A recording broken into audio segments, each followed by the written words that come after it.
You are Locked On Trojans Postcast, part of Locked On Sports Los Angeles on the Locked On Podcast Network. Your team every day.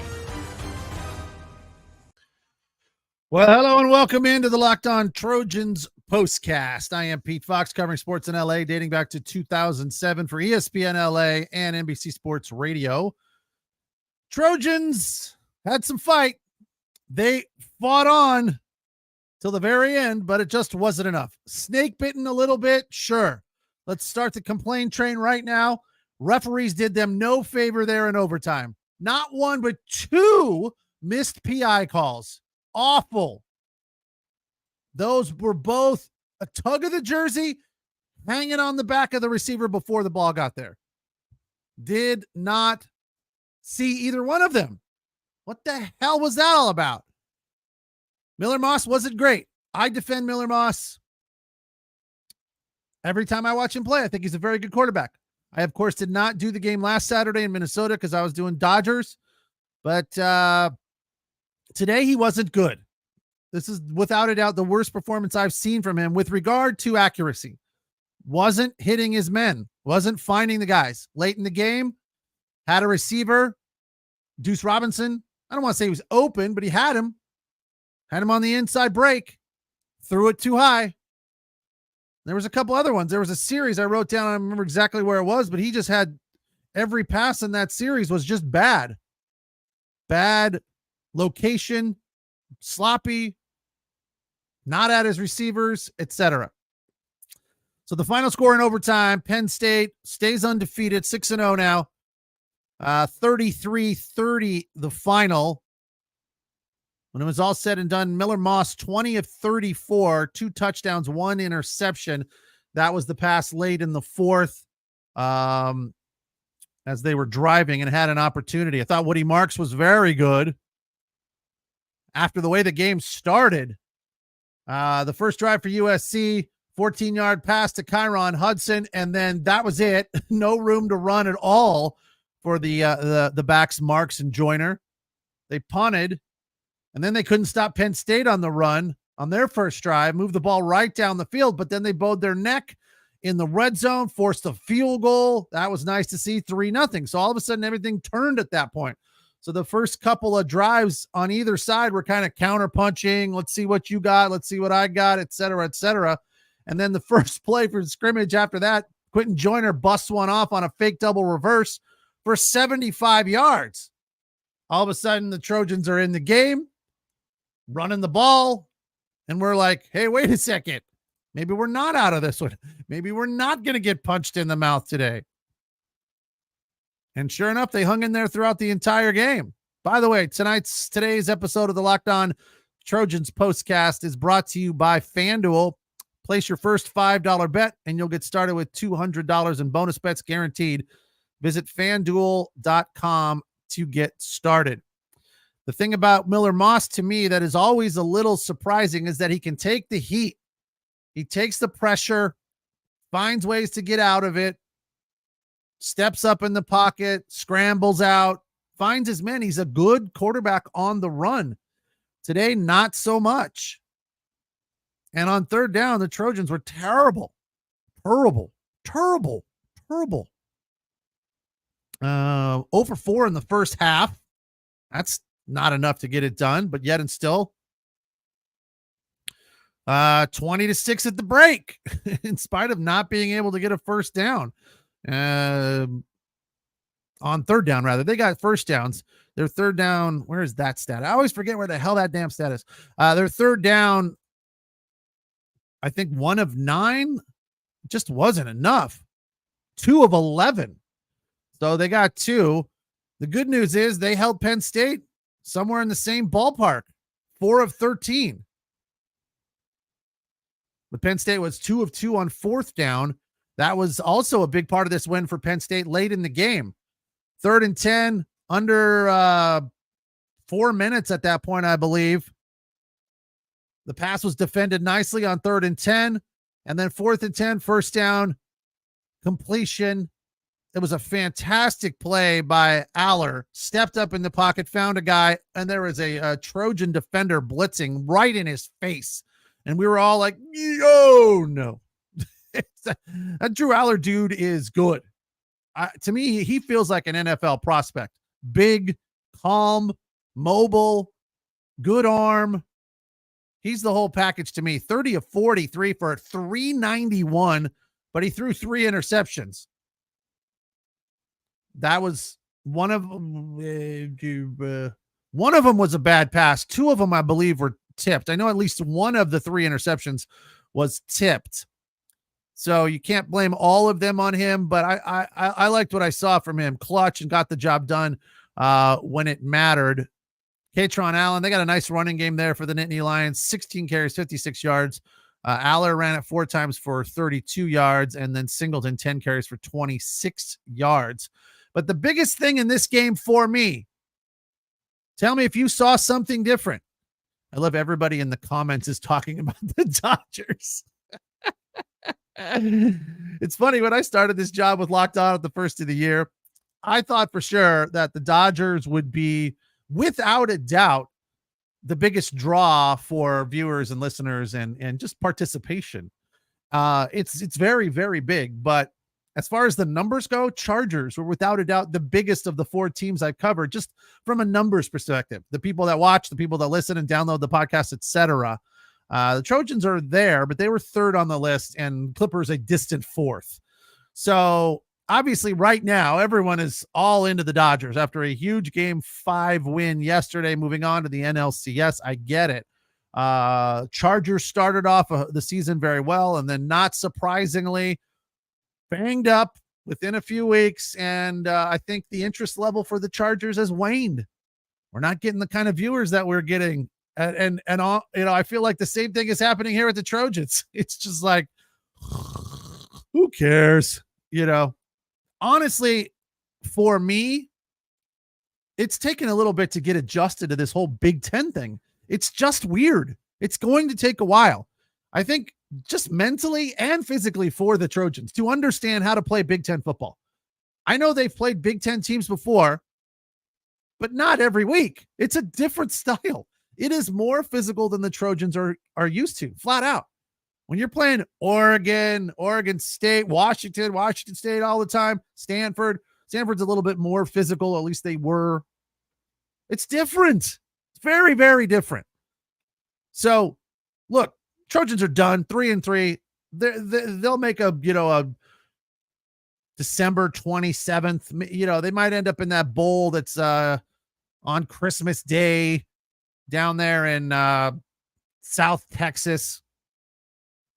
That bowl is just depressing to me. Playing a bowl game on Christmas Day is just like, it's just not inspiring.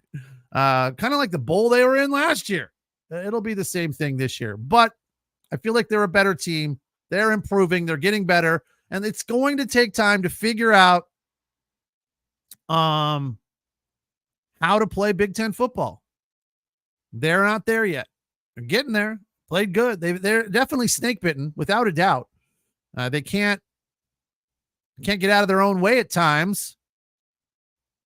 Today was a game where they probably should have won this game. They had it multiple different ways, multiple different times. But they couldn't, put it over the finish line.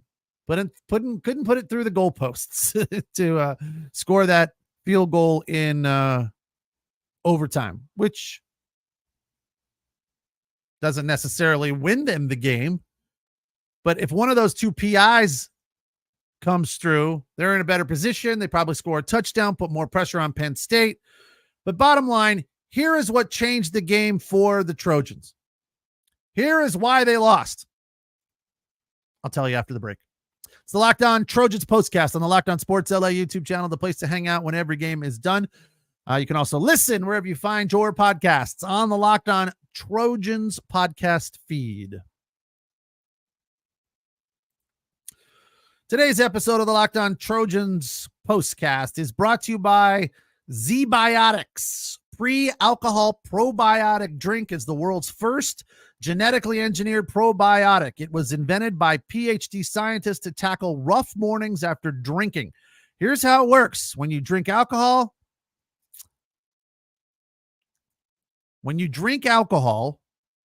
it gets converted, I forgot the word it, into a toxic byproduct in the gut.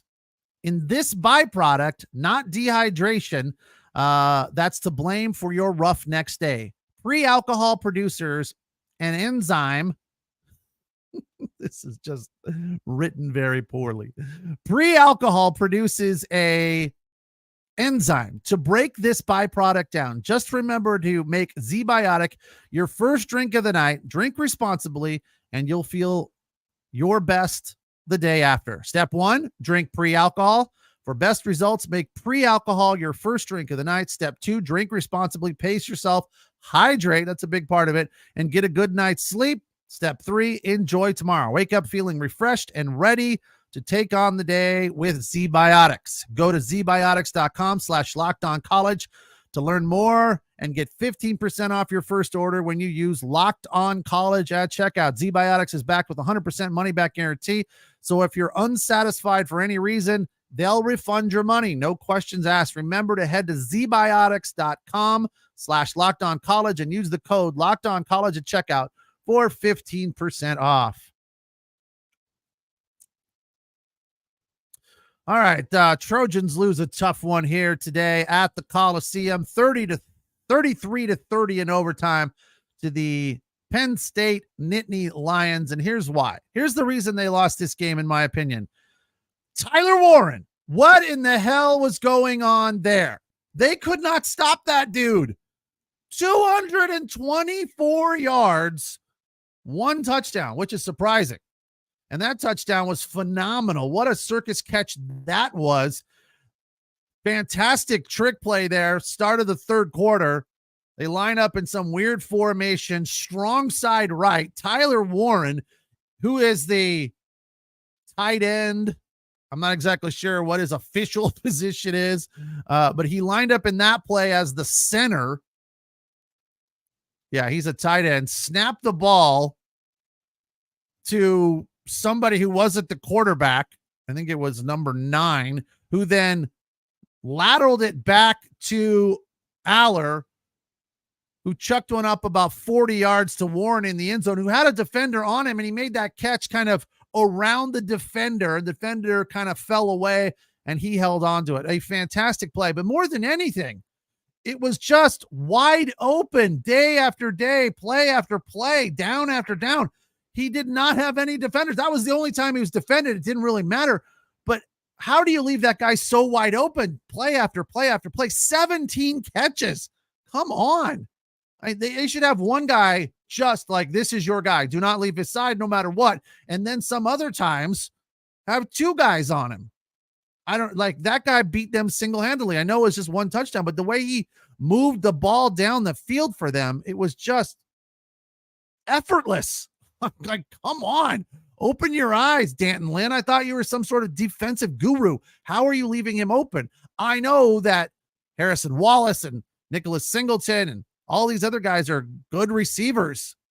They had multiple catches. Singleton had 4 for 39 and a touchdown. Wallace 3 for 53.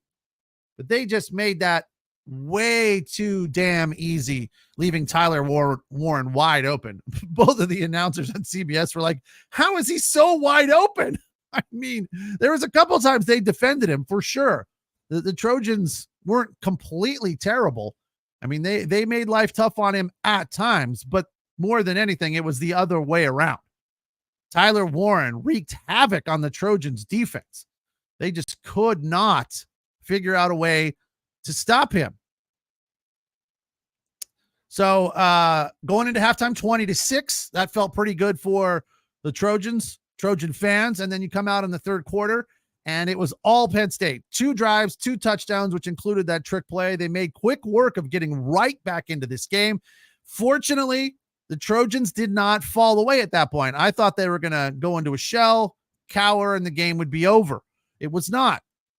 They put points on the board. At the end of the third, they were up 23-20 in spite of the 2 touchdowns from Penn State. And by the way, the first points scored against Penn State all season long in the third quarter. But, you know, What's that worth? Nothing. Yeah, right at the end of the third in the series, right before the field goal, when they were moving the ball down the field, is when Miller Moss couldn't find anybody. Just 3 bad throws, and it was a 3-and-out, which led to the field goal. Woody Marks kept running the ball well. He had a nice run there in the fourth, midway through the fourth. Third down completion to Deuce Robinson, and then the touchdown to Kyron Hudson, 30-23. We got life. Got to play a little defense now. They did, but Penn State marched right back down and scored a fairly easy touchdown to make it 30-all. That last touchdown, which tied the game in the fourth quarter, to Singleton, just untouched into the end zone, kind of peeled out of the backfield. I don't think anybody saw him, and then just, kind of sauntered into the end zone. It was just a little too easy for my taste. And then, of course, in overtime, they missed the field goal, and Barker had a 36-yarder. So it just wasn't their day. Ultimately, the luck factor is really kind of hanging over their head. I don't know that they could have done much more to win this game. Obviously, the calls went against them late in the game. They played well throughout. They battled, not a ton of turnover, one turnover. They won the turnover battle. But here's a big part of what happened, and another huge part. Obviously, they had a tough time dealing with Tyler Warren, 17 catches, 224 yards. By the way, I looked up, that's one of the greatest receiving games I've ever seen by a receiver. I looked up what the record is in a college football game for the most receptions. 2 guys I've never heard of, Randy Gatewood, who played for UNLV in the early 90s, and then a guy named Tyler Jones. I believe he was with Eastern Michigan. 23 catches. So Warren only 6 shy of the all-time record for catches in a college football game. Just a fantastic day, and a really kind of a blunder of a day for the Trojans defensively with regard to how they defended him. I think if they defend him a little better, they don't lose this game, because he just made moving the ball down the field pretty damn easy. But another huge part of it was the fact that the Trojans, on 2 of those turnovers, the interceptions, they did not turn them into touchdowns. They turned them into field goals. So they got 6 points out of 2 turnovers, but that's leaving points on the table right there. Especially one of those turnovers was in their end of the field. They didn't have to go down very far. I think there was 25, 30-yard line in that neighborhood, and 3 plays that led to a field goal. That was Macarenas Arnold Easton, or is it Mascarenas? Either way, he was the guy that made the interception off the tip from Kamari Ramsey. I look at the defense from the Trojans today, and I think, as far as the corners, they were okay. They weren't terrible. They weren't great either. They did not do a very good job defending the pass from the Penn State Nittany Lions. Easton, Mascarenas Arnold, 13 tackles, 8 solo. Kamari Ramsey had 10 tackles, 8 solo, 1 tackle for a loss. Keely Arnold, 7, 3 solo. Lucas had 6 tackles. Mason Cobb, 6 tackles. But as far as the corners, they were just, Jalen Smith to me made some good plays, but also missed a bunch. Kamari Ramsey, I thought, was another one. He made some big plays, but missed a bunch too. So they were definitely not atop their game. The fact that the Trojans were in this game, you could put on Woody Marks just being a gamer and battling and running the heck out of this ball today when they didn't have a ton of other options. 20 carries for 111 yards. Busted off some big ones. No touchdowns. Quinton Joyner had the touchdown. He only had 3 carries for 82 yards, 75 of which came on 1 play. Miller Moss ran it for -4 yards. But I thought Miller Moss was a little sloppy, and it's unfortunate when you've got that much receiving talent.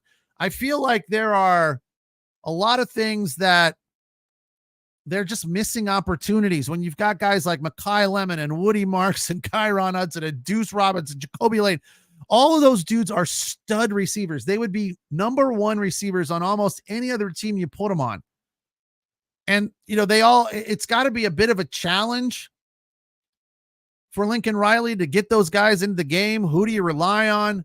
But there were plenty of opportunities. That missed pass on the fourth quarter to Deuce Robinson really hurt them. That ball was, he had made the right cut. He'd gotten the inside break, had position, and a good pass from Miller Moss sets them up and gives them a better opportunity to score there and probably win the game. They kick a field goal there. That's the game. Game over. Game over, Johnny. Mekhi Lemon had a good game. 6 catches, 73 yards. Woody Marks, 2 catches, 44 yards. Kyron Hudson, 4 catches, 36 yards, and his first touchdown of the season, which I was surprised by. He's made some great catches, but none of them for touchdowns. Well, the Trojans lose this one to Penn State, who are ranked at number 4, undefeated, 33-30. The Trojans fall to 500, not ranked anymore after their loss in Minnesota last week, a game that really they also could have won, that they just let slip through their fingertips. Late in the game, they couldn't make anything happen. You have to give a little bit of credit to the Golden Gophers defense, but Trojans had opportunities there. Akura Man has some interesting thoughts about Lincoln Riley from our comments. I'll share those with you after the break. This is surprising. I love the comments that are from left field. It's beautiful. I'm Pete Fox. This is the Locked On Trojans postcast on the Locked On Sports LA YouTube channel. Place to hang out when every game is done. You can also listen wherever you find your podcasts on the Locked On Trojans podcast feed. That's where you'll find the Locked On Trojans daily podcast Monday through Friday. So make sure you check that out as well.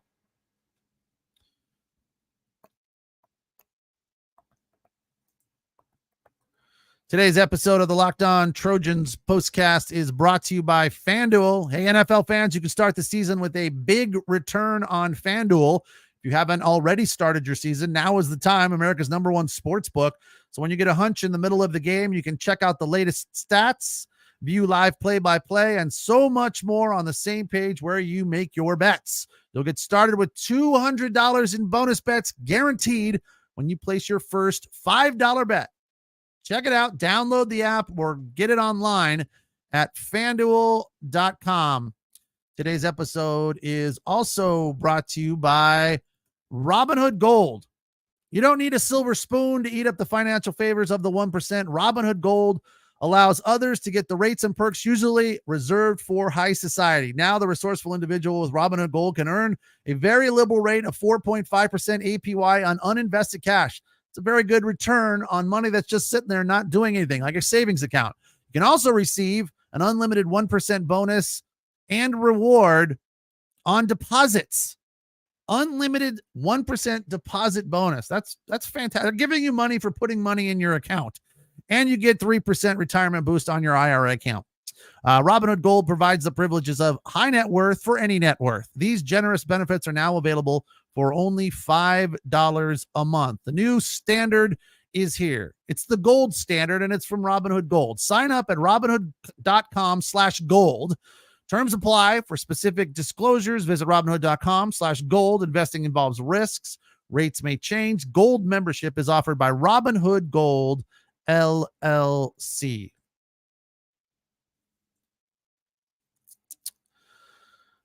$33-30, Trojans fall at the Coliseum, losing to the Nittany Lions of Penn State, who are now 6-0 and ranked at number 4.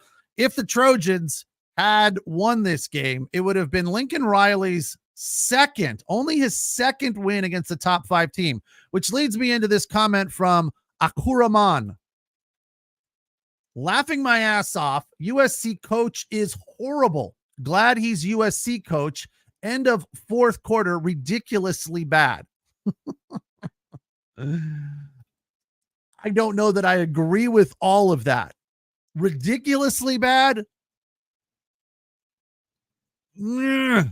It was bad. You're right. Thank you for bringing that up because I hadn't gotten there yet. But that is a very good point. I do not think Lincoln Riley is horrible. He has a very talented staff. He has a very talented team. I think they're trying to figure it out. This is a completely, let's not overlook the fact, Akura, that last year was a completely different team. Very different across the board. I know that's the state of college football these days, coming and going, trades all the time, if you will, through the portal. But he's putting a brand new team together, probably like he did last year. Had a much better quarterback last year. I like Miller Moss. I think he is the real deal. I think he's a very, very good quarterback. But he's no Caleb Williams, let's be honest. So, yes, they're not as good as maybe we expected or hoped. He's not horrible. He's a very talented, very knowledgeable coach. But I will agree with the fact that the clock management in the fourth was bad. Wasn't ridiculously bad, but they burned off way too much time. Yes, they were fumbling around, no hurry. There was no urgency there in the fourth quarter, in the final minute, when they were down in the, or almost in the red zone, close to it. The 35-yard line, I think, at that point, maybe the 40, to set up that potential field goal that could have won the game. And the one bad pass from Miller Moss pretty much cost them an opportunity at trying to win that game. Yeah, it could have been better. They could have had at least one more play, maybe two, right? And had more opportunities there. So they put all their eggs in one basket there, and it didn't work out well. They should beat Penn State. Horrible clock management. Penn State's number 4. USC's unranked and 2 losses. I don't know if they should beat them. They should have won this game, right? They had this game within their grasp, and they outplayed everyone's expectations. They covered the spread, I would imagine. I don't know exactly what it was, but I'm sure it was more than 3. So all in all, silver lining game, I guess you would say. They didn't get their butts handed to them, but they lost and lose any opportunity of making it to the playoff if they decide to go on a run, because a 3-loss team is not getting in. But Penn State, I don't know if they're good enough, honestly. I feel like they're a good team, but I feel like they have to be, if they routed the Trojans today, because I don't know that everyone else is going to allow Tyler Warren to roam as free as he did today at the Coliseum. I feel like other teams will scheme better to contain him, because that just wasn't a good game plan for him. And I was really surprised after halftime that they didn't adjust. He just kept marching down the field, wide open, catch after catch after catch. So a good first half for Miller Moss, 10 of 14, 101 and a touchdown. Finished the day 20 of 34 for 220. Pretty even, actually. Yeah, pretty even performance. The interception came in the second half, as did another touchdown. Woody Marks, first half, 9 carries for 69. 20 carries in all on the day, 111 yards, and Quinton Joyner with the big touchdown. 3 carries for 82 yards, which included that 75-yarder. So the Trojans finish this week 3-3. Penn State stays undefeated at 6-0. Good news for the Trojans next week, Maryland. Not quite as tough a task. That is on the road, 1:00 on Saturday. So we'll see you right after. You can watch it on FS1. I'm Pete Fox. This is the Locked On Trojans postcast on the Locked On Sports LA YouTube channel. That's the place to hang out when every game is done. You can also listen wherever you find your podcasts on the Locked On Trojans podcast feed. We appreciate you allowing us to be your source for your team every day. I will talk to you tomorrow twice. We'll be doing first Chargers and Broncos. And then we have the Locked On Dodgers postcast, game 1 of the NLCS versus the Mets. So a full day tomorrow, and I will talk to you then. Thanks for watching here, and thanks for participating. Have a good night. Enjoy the rest of your Saturday.